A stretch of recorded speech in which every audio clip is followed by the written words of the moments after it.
Yeah. I need a young Jamie, right? Like Joe Rogan. Yeah. All right. So yeah. So basically, right. I've been using this slide quite a bit in these presentations. I really like it, right? Because we have to think differently if we want to solve new problems. It's kind of like our political situation, right? Everything keeps staying the same, which I find is hilarious because everybody keeps having the same arguments and nothing really changes, right? So if we want to change things, we have to really think differently about how we're going to solve those issues, right? And I always like the joke here. One of my philosophy professors, Dr. Upton at Gannon University, always used to say Di-Lemma. It means two lemmas, right? But in a joking way of looking at trying to compare and contrast two different sides of the equation and trying to figure those type of things out. And that's usually what we're doing, when we're solving problems. It's some type of dilemma that we're in, where we're trying to make it better. I added a couple quotes here that I thought you guys might like too, and that's why I wanted to show this slide again. Basically this slide by Alfred Kabat, I think is how you say the name. He was a physician back in the 40s and 50s. He's the guy that was primarily responsible for PNF. And I just love this quote, right?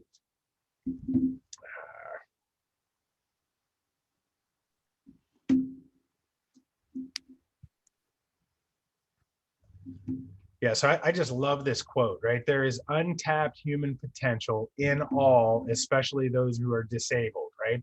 And I've talked about this before. It's, one of the philosophies that I have is that we should treat everybody like they can improve, right? We should always be looking at thinking that people are not quite actualizing their potential and that they have more to give, they have more to get out of themselves, right? If they run the extra laps, they're going to see those types of improvements with, whatever is they're looking for, whatever they need to untap that's inside of them, right? So it's a really great quote. And I think as clinicians and trainers and everybody, we should be thinking that way as well, right?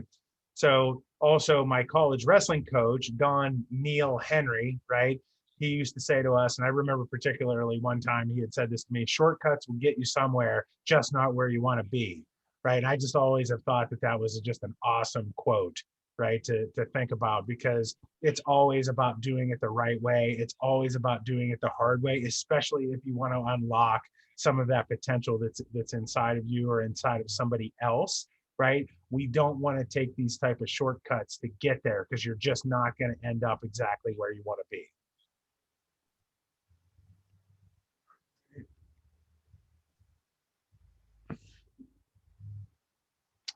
All right, so today we're going to be talking about the wobbler, right? So I finally got the wobbler done. It's ready to go. We're getting ready to finalize all the orders and everything and get them out to everybody. So I know we were talking about getting more into the physical therapy stuff, but I wanted to get through this presentation, talk to you guys about it, and then also have the material for us as well as we move forward. So that's where we're at. And the good part is all of us on here have experience with the wobbler already. So this is another one of those slides that I just love, right? What's that? So true. So true, right? Yeah, exactly. So just as a reminder, I like to throw this in there, because this is where I came from, in a different era. Obviously, Steve and Taylor we're from a little bit closer to this era than Noah is. So, in a lot of probably the PT students and trainers and people that are going to be seeing some of these presentations as we go along. So, the funny part is it's so true, right? This is like the life of a young kid during the 80s, just battered and bruised and still out there on the bike, going, woo, it's time to go, right? So I just like including that slide. All right, so like based upon that slide, right, as an 80s kid that beat myself up and was battered and bruised, and I was in the emergency room more than I probably wasn't when I was a kid. Literally, I remember there was a string where I went to the emergency room like almost every month for stitches or a broken bone or something, for a certain age period that I went through. I had a lot of injuries, a lot of non-related sports injuries. And it's interesting because when I try to think back to, what everything that happened to me, a lot of it wasn't in like some big sports moment where I got hurt. It was on the playground, just, playing backyard sports. I got hurt a lot of ankle sprains. I broke my wrist twice. And, '80s picture always reminds me of my childhood. But so, basic rundown on me here, right? I graduated in exercise science at Gannon in '03, got my DPT in '06. I did my residency in '06. I was in Cincinnati till the end of '08. I finished my research in '08. I got the residency program with the University of Cincinnati credentialed through the American Physical Therapy Association while I was doing my research and doing my residency, which was a really cool experience to be actually to create the curriculum for a high level residency program like that. Was pretty awesome. And right around that time was when I started getting involved with the sports lab, in particular the sports science lab. And I talked about this before. My research was on understanding the foot and ankle mechanics relative to the lower extremity mechanics, especially in ACL tears in female athletes, right?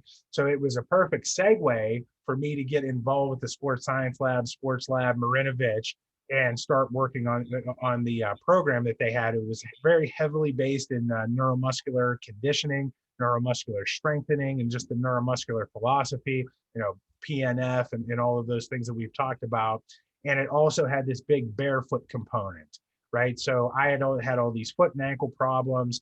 Basically the research that I was doing was showing that foot and ankle issues, were highly related to all the bad biomechanics of the body and the injuries that we were seeing. So I was like, all right, let's take this a step further and get into this program that, was, very, foot centric, foot and ankle centric. That was their whole idea, was to put the foot and the ankle first, because it was your foundation in most of your athletic positions and activities. You're going to put your foot on the ground first, right? I had also had another clinician that kind of mentored me in my last part of my PT school, who was a foot and ankle specialist. And I always joke he was the type of guy that basically would look at your foot and ankle if you had a shoulder or a neck problem, right? You'd come in and complain about your shoulder, and he's looking at your feet. So I was an intern, or whatever you want to call it, a PT student under him, my last clinical rotation at Hammett Sports Medicine in Erie. So, these things were kind of accumulating and pushing me in that direction. So then in 2010, I started Revolution Physical Therapy in Cranberry. And basically right at that time, at this time was when the sports lab and sports science lab and everything was starting to crumble.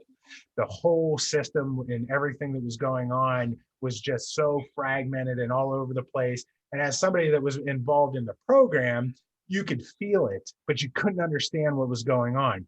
And basically at this time, it was hard to find anything on YouTube. You couldn't look anything up on Wikipedia. You didn't know the history behind this thing. And, even now, I just met another guy that was involved with Marinovich in the sports lab a couple of weeks ago, and he was still telling me new stories about the truth of what happened, right? So the challenge with this was, it was right at the time where I was getting ready to open my practice, right? And this whole thing was crumbling, and I'm trying to figure out how to incorporate what I was learning into, the business, the practices that we were using, but I didn't really have a good resource to actually fulfill that. So I ended up having to create a lot of things because this whole thing was falling apart at that time. And Nick Curson with Speed of Sport was also, kind of becoming the new guy with this, at least in the mainstream and in the kind of the limelight. He was working with all these high level MMA, UFC fighters. And so he had kind of taken it and really, pushed it even further towards, more of the sports training. But on my end, I'm looking at it and going, well, this program really works for physical therapy. It really works for everybody. I know that it's great for high level athletes, but how do we get this so we can take this program and get it to everybody, right? Can we have a neuromuscular based strength and conditioning program in the community, in a retail setting that allows anybody to get access to it, whether they're a high level athlete or not? What's going on in that picture? Which picture? This picture? Okay, yeah. Nope. So in this picture, right, this is kind of highlighting the idea of the FMS, the functional movement screening. So this is called the Y balance test, which, I put this picture up here. I'm glad you asked that.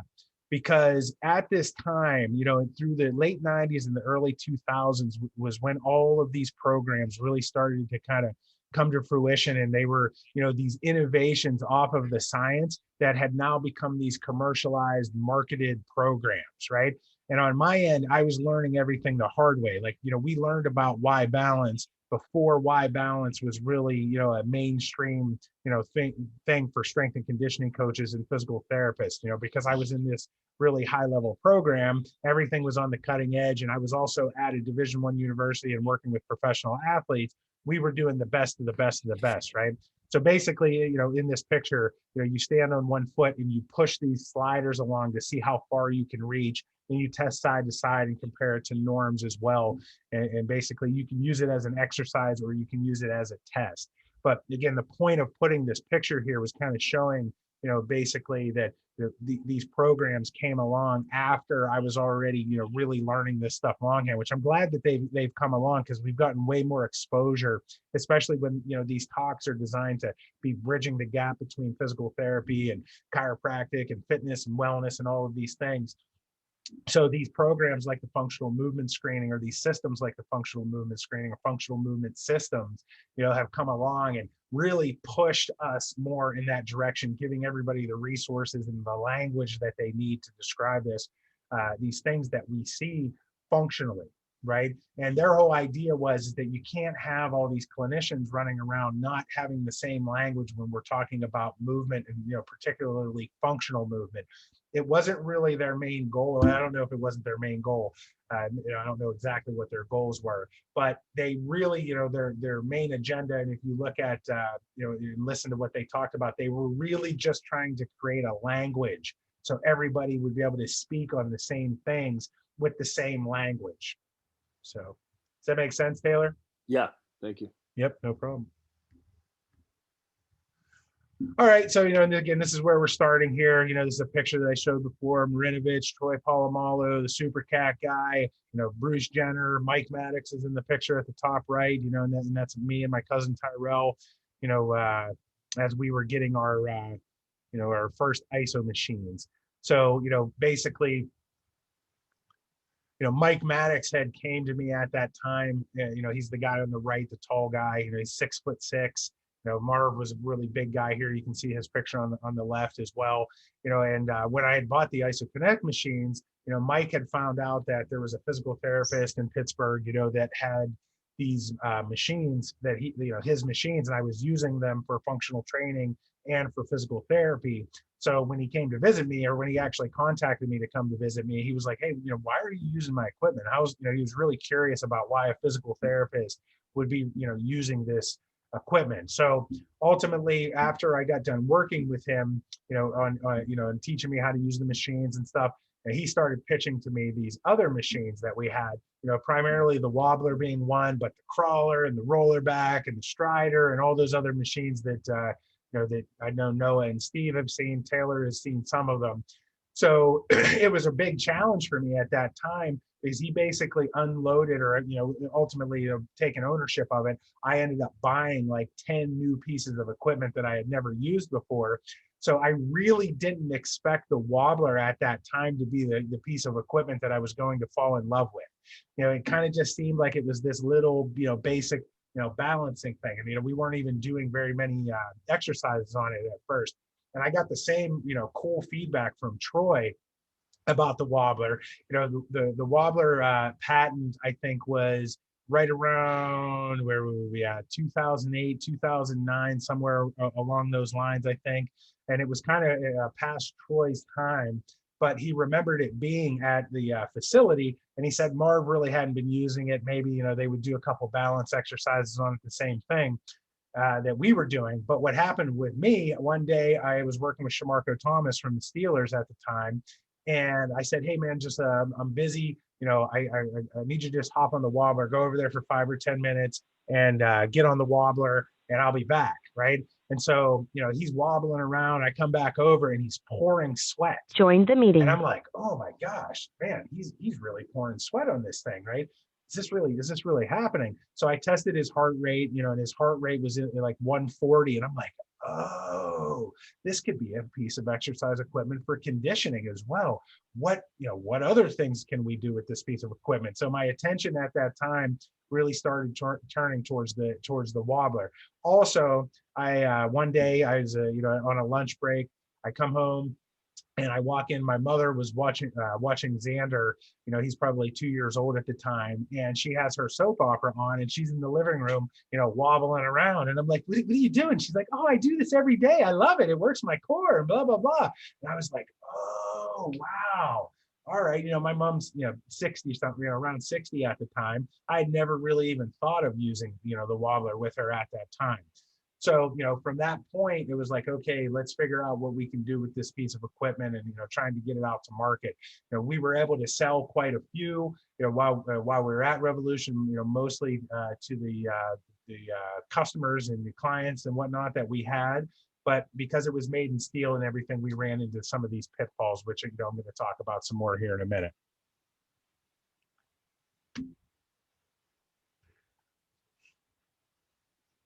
All right, so another thing to just kind of set the stage for this, and I just like these slides to talk about.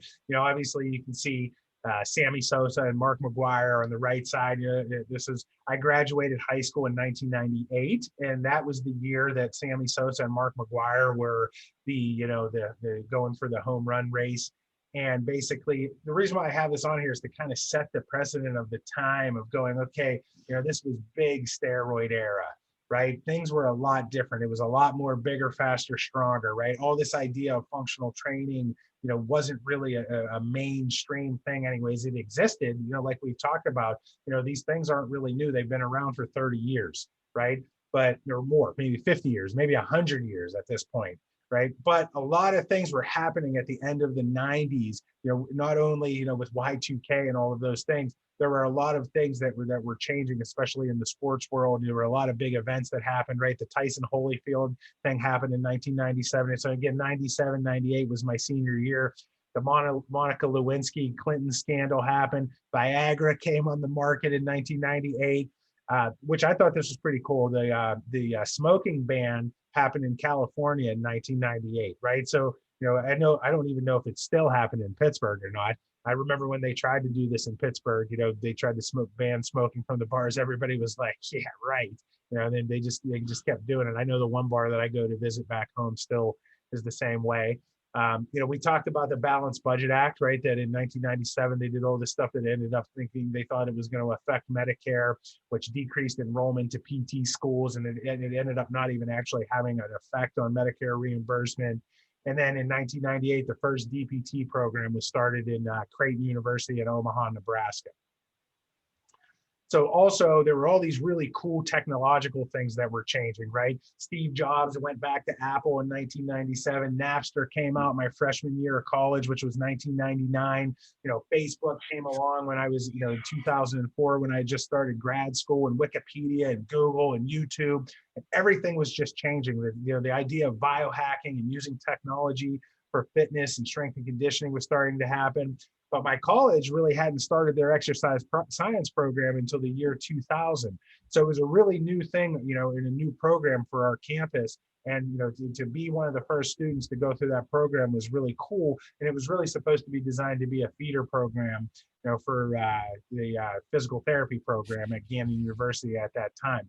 And right at this time as well was when they created the Vision 2020 statement that we had talked about, where they were looking at physical therapists becoming autonomous practitioners that, had all the, rights and, the independence of the same with an MD or a chiropractor to have those autonomous practicing privileges there. All right. So, and at this time, right, I come back to this. I had no idea when I was in PT school what it meant to be a doctor of physical therapy. I had really no idea what it was like to work with returning athletes to sport after a major reconstructive injury. I was learning about it, but I wasn't close to a specialist at this time. It came a long way. I knew zero about business. I wasn't even really interested in business. Although I did say that I wanted to open my own practice at some point, even my first year of PT school. But by the end, I was kind of like, you know what? I need to go out and get some specialization. I felt really uncomfortable with the understanding the business side. and the insurance side, trying to figure out how to incorporate all this neuromuscular functional conditioning stuff and PNF and all these things into the programming that I was doing, and ultimately these sports lab, sports muscle technology programs that I was learning at the time, trying to figure out how to program them and integrate them in with Revolution in the physio gym. It was ridiculous. Just that whole undertaking was fun, but it was just really hard. I had to rewrite my programs all the time. And then, again, trying to create a sustainable PT gym business and trying to understand what the exit strategy was, all that stuff. I had no idea. I was just starting to really learn what wellness and, understanding health span was about. And it's funny, coming back to, where I am now, feeling like I'm kind of an expert on all of this stuff. But at this time, 10, 15 years ago, I really didn't know what was going on. I just kept, putting one foot in front of the other, and, here I am. Right. So, basically All-American wrestling in college twice. I wrestled heavyweight, right, which is a kind of a big important point here. And I also played baseball, which was tough. So it really shaped my philosophy on everything. Right now I'm only about 232. The heaviest I ever was during college wrestling was about 250, 252. And I weighed in at nationals at about 226, 227. All four weigh-ins both years. So, the heavyweight weight class in college is 285. So with baseball as well in this equation, I was really having a really, really hard time trying to figure out how to program my own training. Also considering, again, in university, we didn't really have a strength and conditioning coach at the time, right? So basically, I always had a really good work ethic. I always had jobs. I worked real hard. So I just kept doing that and trying to move forward. When I had my opportunity to go into residency, I knew it was really important for me to take advantage of that, because I was going to be able to get underneath of these black belts, right? And have these guys and, men and women really, all across the board. And some, people were even younger than me at the time, some of the athletic trainers and things, helping push me and mentor me in the right direction. And then, I really latched on with Bob Duvall, who is this, old school guru PT out of Atlanta. Steve, did you ever talk to Bob Duvall? Did you ever meet him? I don't think I did. Okay. Not that I recall, anyway. Yeah, I know we had him come for some of those courses that we did. He might have been at one of the courses. I take that back. Yeah. So Bob Duvall, basically, he did all the medical screening and different PT differential diagnosis courses that I took for, I think I took them 8 years in a row. He was also the person that encouraged me to go to residency. And he also invited me to go to the first private practice section conference of the APTA when I was actually still in my last year of PT school. I ended up going to the conference, which was another game changer. So, right. And I ended up following up and doing my residency. I thought I was going to do it with Bob, but he ended up, his residency didn't start till November. And my last year of PT school was ended in May. So I didn't want to sit around idle. So that was when I started interviewing at UPMC and University of Cincinnati, and ultimately took the position at the University of Cincinnati. Which, to talk about this, I had a really unique experience, with learning how to do direct access and learning how to do medical screening and PT differential diagnosis. I had the big education from Bob Duvall, where I went through this coursework. I also had the big education where I went through my residency, but I also got to practice it when I was at the University of Cincinnati for the first 3 years of my career, where I was constantly seeing people fresh off the street. Right, which gave me this real big bias that PTs do have the ability to evaluate people and assess them, and give them everything that they need that's within our scope of practice without having to see a physician first. And it only made sense to me at the time. It's like, well, why wouldn't you put, an ice pack on somebody's ankle, before you have them go to see the physician? We also know the Ottawa ankle rules. So we know how to screen out for certain pathologies, and we have a tendency to be able to see those pathologies easier because they're typically more frequent in our scope of practice, right? So we're going to recognize an ankle sprain versus, something that's more medical related, like a cancer or something, typically, because it's not going to quack like a duck, right? They say, if it acts like a duck, it walks like a duck, it quacks like a duck. Well, it's probably a duck, right? And we're used to seeing those ducks over and over and over again. So this article here that I have linked by Maffey, basically looked at the rationale and the evidence behind behind doing pre-participation screenings, and shows that they're very effective in helping to reduce injuries, and all of those types of things. And so I have these links here, to talk to you guys about. We have a big playlist on, our self-assessments, basically on YouTube. You can find those. And also we have our self-assessments. If you log into, www.physiogym.com, FYZIOGYM.com, there's self-assessments that come up on nutrition, and also for a workout assessment. We call it the workout upgrade, and we call the assessment the workout makeover assessment. So it basically allows us to allow people to self-assess, so then we can give them their programs based upon those self-assessments. So I thought maybe it was something you guys would want to know about that you could check out. All right, so now we're getting closer to the wobbler here. Yeah, so here we go, more on the wobbler. So more on sports muscle technology, right? So, the Marinovich and Speed of Sport and Sports Science Lab had this big foot focus, all about myofascial training and plyometrics and PNF, and, basically really focusing on coordination and sequencing and timing, and also this idea of this evaluation-based protocol, which I thought was really cool. Also with the Rev and Mo program. These were one of the few programs at the time that I knew that were purely strength and conditioning based, that weren't created by PTs. Like the functional movements system, or the functional movement screen, was created by PTs, but the sports lab program created by Marinovich, and followed by these other people, as well as the Rev and Mo programs, also had an evaluation-based protocol behind them. So the idea was, we're going to assess people first and figure out if they have the prerequisites, to do the workouts that they're going to program, and also to help tier people and put them in the right tier, so we can give them the correct program that fits their, physical makeup. So we don't want to try to throw, a 23-year-old professional athlete's program at a 13-year-old or a 73-year-old type of thing. But, philosophically, myofascia and foot and ankle and coordination and all of these things and plyometrics should be able to fit anybody of any population if you're able to do the correct evaluation on them.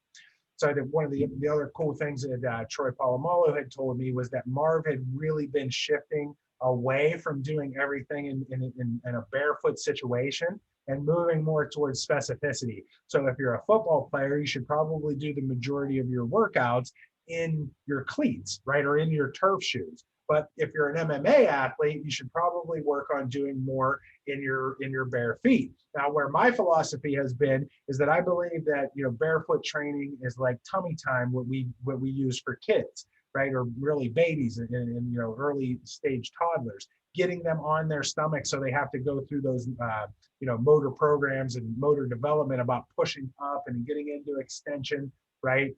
And I really believe that barefoot activity is the same way. We just need to get that exposure, right? So we can get the integrity of the feet improved and improve the strength and the resiliency and all of the reflexive mechanisms and everything that go along with that.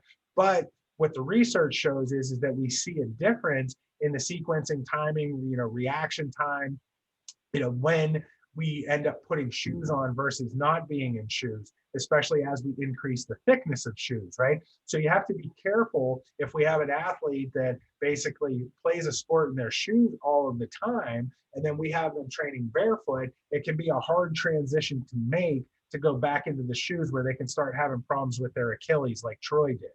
So, and that's, I've actually experienced that as well. I had a lot of issues transitioning back and forth. I feel like I have it, down to a pretty good Goldilocks zone or sweet spot now, where I understand it. But at one time it was like, more is better. So it was like more barefoot stuff is better, which I've come to learn over time, that I think that it's the balance. And again, coming back to this evaluation-based protocol, it's something that you have to do to figure out exactly how much you want to program. But that's where the wobbler comes in, right? The wobbler was created to be something that you could do in your bare feet and in your shoes, right? The original ones were a little bit more, towards the barefoot, where the foam on the wobbler was designed to mimic like sand or grass, right? So as you're, doing your balance exercises on it, you're getting that same benefit, similar to what another product that's called the sand dune stepper, right?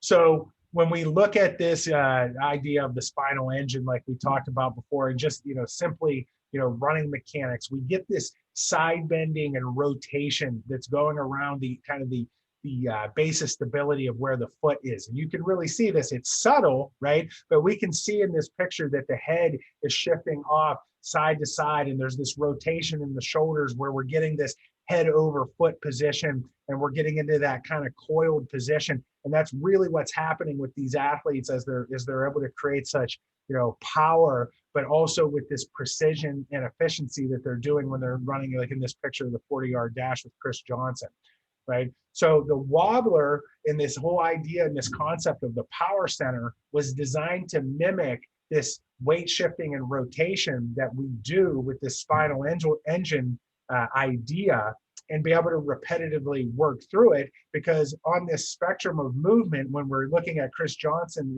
sprinting on, the fastest guy in the NFL, right? Sprinting versus somebody limping after they tear their ACL or sprain their ankle, we're on the same spectrum, on the same continuum, but basically we're seeing the pathomechanical side over here, and then we're seeing these elite mechanics over here. So the wobbler allows us to take, somebody that's from a less functional state and start to work on these correct movement patterns, and repetitively do it without overloading the injured area.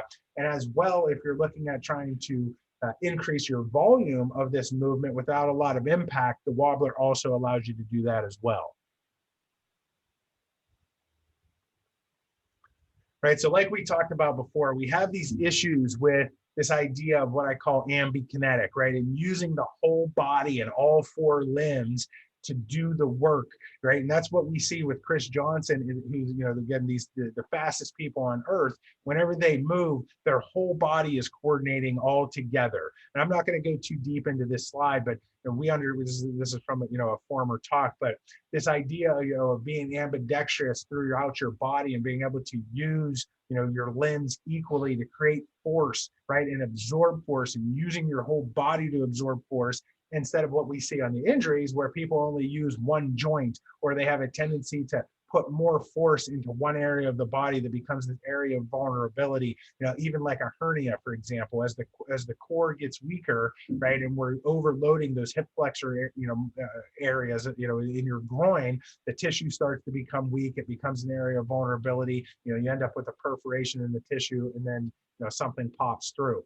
So, the opposite of that is being, efficient and coordinated and sequencing, using both sides of the body to get into these counter rotation, stretch and recoil, and being able to explode. And we also know that, being able to use both hands and both sides of the body, is a huge weeder outer issue as you move along in sports. Maybe not so much in some sports, but in most sports, you have to be able to use both hands, both legs, and eventually, be able to go to both directions, right or left, for, a simplicity way of saying it. So this Chowdhury link at the bottom here, or this reference to this article, we're going to talk about this, and I'll show this picture in a second, but it's the whole idea of basically, if I put a football in one hand versus the other, or a lacrosse stick on one side versus the other, it changes the kinematics of the trunk relative to the lower body, and the torques that in the ground reaction forces that happen through the lower extremities, and particularly the knee, and that varus valgus positioning of the knee as the trunk starts to change based upon where I have, the ball or that implement in my hands. So here you can see that picture, right? You can see the different angles at the knee, right, that are going on there based upon the positioning of the stick and the arm positions. right? So then we also have the idea, that again, being ambikinetic and using our full body in this 60 to 40 weight shifting, right? So, almost all functional movements are 40 to 60% weight shifting and 40 to 60% rotation. You could also look at weight shifting as being displacement versus rotation. Like if you really kind of throw a really hard punch, it's more than weight shifting. You tend to displace your body actually and move your position in space as you rotate, right? So in terms of that, that's probably when we look at the 1-inch punch, right, is the most powerful movement that is executed. When we look at the ability, in terms of rate of force production to go from a static position and boom, and create this, big, powerful movement. On the other opposite end of the spectrum down here, we have limping, right, which is this really uncoordinated motion where we're favoring one side of the body. We're not getting into those rotation and weight shifting patterns correctly, and we're going all to one side. So, and I also, see this in people, and I see this in myself, especially, after I haven't rested very well or I've overdone it, I get into this fatigue pattern that almost starts to kind of mimic a limp, because I really believe most people have this, coming back to this idea of being ambikinetic, where most people are not ambikinetic and they have this really dominant side, whether it's they're just one arm dominant, or they had an injury in their past, whatever it is, they tend to favor one side of the body so much. But when they get tired, we see an exacerbation of those bad mechanics as well, like which we talked about with the throwing athletes. We start to see more scapular movement as they get further along with their pitch counts. You start to see more of this abnormal scapular motion going on, right? And now here's a position, a picture of the positioning of the limb, where the head is going off the center line, right? That head over foot. Now our head is going to the outside, more lateral to the foot, right? Which puts us just in it's a competitive disadvantage. There is no advantage to being, that far with our center of gravity away from our base of support, right? So basically, when we're doing rehabs or we're looking at, athletes, coming back to this evaluation-based protocol, one of the first things that we want to do is make sure that they have basic normal biomechanics before we start advancing into plyometrics and all of these things. So, that's another thing which we're going to talk about more, that the wobbler is great for our ability to help people self-correct. And, when they have these, again, people come in with old injuries and you think, oh yeah, I'm just going to throw them in doing these running mechanics drills. And then, a month later, they're starting to have issues with tendonitis or whatever, because we didn't fully evaluate the situation. And they had, maybe they had Osgood Schlatter's a few years ago, maybe they, it ended up with patellar tendonitis or something along those lines. And now we are exacerbating it because we didn't fix some of these pathomechanics that they have, right? So, and this is another picture, of the spinal engine, and looking at Hall, this study where this guy was had all 4 limbs, were missing from his body. I don't know the whole story, if he had amputations or he was born like that. And, ultimately watching him do these motions where he's doing this side bending and twisting, which you can see here, vividly in this picture, he was still able to ambulate, basically on his ischial tuberosities, underneath of his glutes, to create this, spinal engine rotational motion where you're getting this counter rotation between the pelvis and the upper body, right?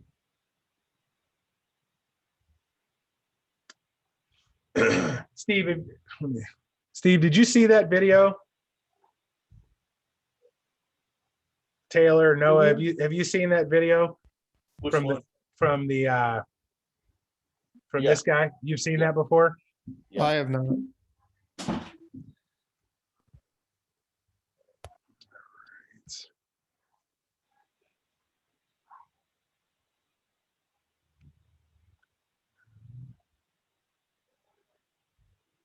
Yes, I have a few tabs open. You got to unshare. Oh, right. Yeah, you guys can't see it. That's probably good, because then you'd be able to see how many tabs I have open here.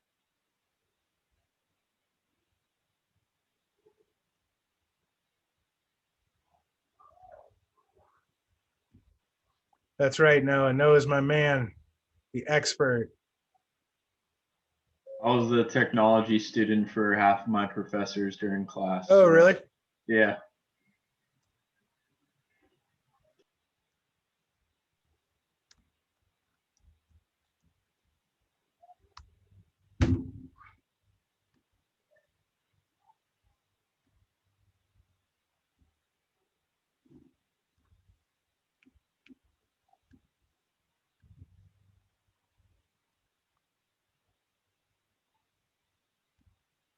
All right, can you guys see that? Yeah.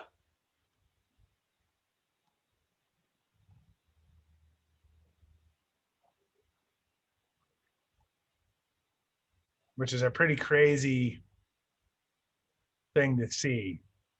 But it also shows, you know, the human resiliency and what we're willing to do to function, right? We got to figure it out.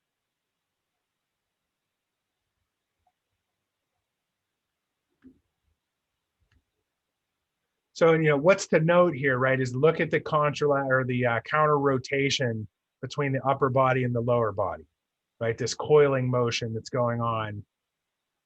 Steve, would you say that this mimics elite level running?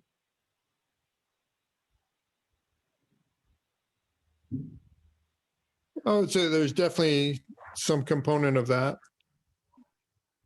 I'm curious what you see there. Yeah, there's definitely, you have to have the hip rotation to run fast. And the counter rotation, you know, hips to the shoulder axis. Yeah, and you know, right, and watching this video, you know, you see that opposite motion between the hips and the pelvis as the shoulders are moving. I think what we see here is we see an exaggeration in the upper body going into the coronal plane and, you know, rotational more because he doesn't have any limbs, right? Where typically when you're getting that up and down motion with the arms with this, and as the scapula is retracting, you know, the hips are driving it probably more. So you're not going to see, you know, as much of that rotation of the upper body with it, right? Because I think he has to exaggerate it to get the power that he needs to in this movement.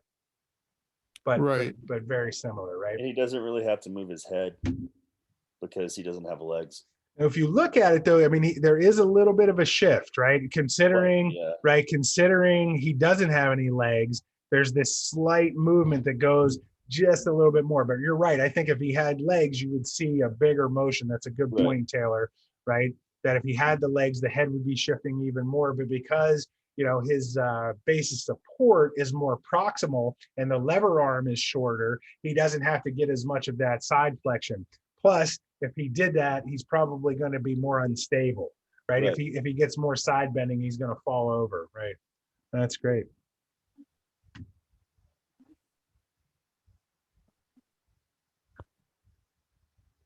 Where are we at here? I don't need this. Okay, I got to stop share. That's right now. You got it. You're becoming a Zoom expert every day. Dude, I feel like a Zoom expert, especially when you're here. Yeah, I only had 6 months of class through Zoom, so. Nice. Yeah, they're calling elementary kids Zoomers now. Oh yeah, I bet, right? Baby Zoomers instead of boomers, you know. Baby Zoomers. Ah, that's funny. Baby Zoomers, huh? So, all right. So here we, you know, the Wobbler 360, right? So basically, we've been throwing this 360 on it to give the idea that it, you know, fully rotates. But with the Wobbler, right, we get this weight shifting, we get the rotation, and it stimulates that. It's the idea of taking what we see on the ground with crawling in that ipsilateral, you know, cross-body pattern that we see with the spinal engine, and now being able to practice it in an upright position. It's really hard to do that movement when you're, you know, in a single leg balance position or, you know, any other type of drill, especially if you're coming back from an injury. You know, the Wobbler really is something that allows us to do it because, you know, it's really low impact. All you're doing is shifting your weight. You know, you're not really actually landing, you know, which you would see to create this, you know, movement correctly. You almost have to leave the ground to make it work correctly. It's really hard to do the more static that you get. So that's the beauty of the Wobbler. It allows you to proactively balance and move in space while you're still working on this spinal engine type of movement characteristics. So it allows us to really work on, you know, true functional training with a you know, a product or a device, you know, and ultimately it allows them also to self-correct, giving them feedback, because as you're doing that weight shifting, you can feel when one side hits the bottom of the floor, and you can feel that you're doing it asymmetrically, or also with your rotation. As it's rotating, you can tell that you're not rotating evenly. Sometimes people end up rotating all to one side. I don't know if you guys have ever seen that over the years. You know, the arms going, and you know they're only swinging one arm, and the next thing you know, they're whole way spun around in the wrong direction, right? And people start going in this kind of curvilinear path, right? So basically, the wobbler is now available, right? We're going to be selling it for 150 bucks. It's made in plastic. You know, this is our version 2, and the plastic is awesome because, like you guys have seen before, it can only go on carpet before. You know, the steel wobbler could barely even go on the rubber flooring. Like, it was almost such a chore that it wasn't even worth doing it. You know, it was super heavy. You know, the friction, the coefficient of friction between the steel and the rubber, you know, it just wasn't effective. And now this new wobbler can actually go on uh, uh, polished concrete, hardwood, you know, basically your fake hardwood vinyl floors. And it also goes really well on the rubber flooring or the rubber gym flooring. I also took it out into the park with Xander a couple months ago and used it in on the grass, and it actually worked pretty decent in the grass, considering, you know, the depending on where I was at, if the you know, it was kind of soft or thicker kind of mud underneath of it, if you want to say, or dirt underneath of it, you know, it would start to sink in. I also tried to use it on the sand, and it didn't go anywhere on the sand. I was stuck. I know you guys, you know, had heard about some of this before, but I still think it's funny. If you guys would have saw me trying to wobble around in the sand, it was just impossible, right? You guys got any questions about that? I know that's kind of the sales pitch a little bit. No? All right. Which is, again, this is some of the stuff that you guys already know. So, you know, the wobbler has been awesome for us in the past because it's just such a different piece of equipment, right? This is shifting a little bit more to the business and, you know, away from the kind of clinical and functional side, you know, and one of the biggest things that we were able to do every time that we went to any like public event with the wobbler, you know, there's that one video of Shane wobbling around. I think I have it teed up here to show you guys here in a second. And, you know, Shane's wobbling around the Pittsburgh Marathon Expo, and everybody's stopping him going, what is this thing, right? What are you doing? Why are you, you know, wobbling around here? Oh, well, let me tell you all about this thing, right? So the same thing when we would have a booth, you know, we took it to the private practice conference. We did a bunch of different things with it. You know, people just kept coming up to our booth. And it was funny. What I was going to say was that a lot of the booths around us were kind of happy, but the booths that were, you know, a little bit further away were starting to get pissed because everybody was coming to our booth and hanging out, and they wanted to try the wobbler. So it was great because, you know, we would, you know, pull them in, and we would have the, you know, opportunity to sit there and talk to them. You know, maybe their friend was working on the wobbler or whatever it was, you know, and basically we were tying all these, you know, big groups of people up, and they weren't getting to go, you know, throughout the event. So if you want to make friends at one of those events, it might not be the best thing to do. But if you want to keep people's attention to come to your booth, you know, it was really, really effective. You know, one of the ideas that I had for this, do you guys ever see American Gladiators? Right? Do you remember Powerball, where there was the cylinders, where they had to put the ball in the cylinder and they had to avoid the gladiators? And people would tear their ACLs all the time. I've always had a cool idea that the wobbler would be able to work for that. But, you know, we've done all kinds of things in the past, like, you know, wobbler races, and we even did a wobbler-thon, you know, where they were wobbling for, you know, so many hours. And also, you know, wobbler tag was, you know, another thing that we had done. It's just, it was such a versatile piece of equipment. And one of the other things that I always liked about this was that Tony Robbins, I don't know how familiar you guys are with him, but he basically uses a trampoline every time he gets up in the morning, and uses a rebounder to get the lymphatic and blood flow going in his legs so he can get his cardiovascular system and everything functioning at a higher level. And when I heard that, you know, basically, and it was at a time when I was, you know, after, you know, I'd already had the wobbler, and I was like, oh, you know, that's a great idea for the wobbler. So I really started something I do every day, you know, first thing. I'll do a little mobility routine, and I use the wobbler in the morning to start loosening my legs up and getting the blood flowing as well, right? So right. I think I should have these videos for you guys to watch.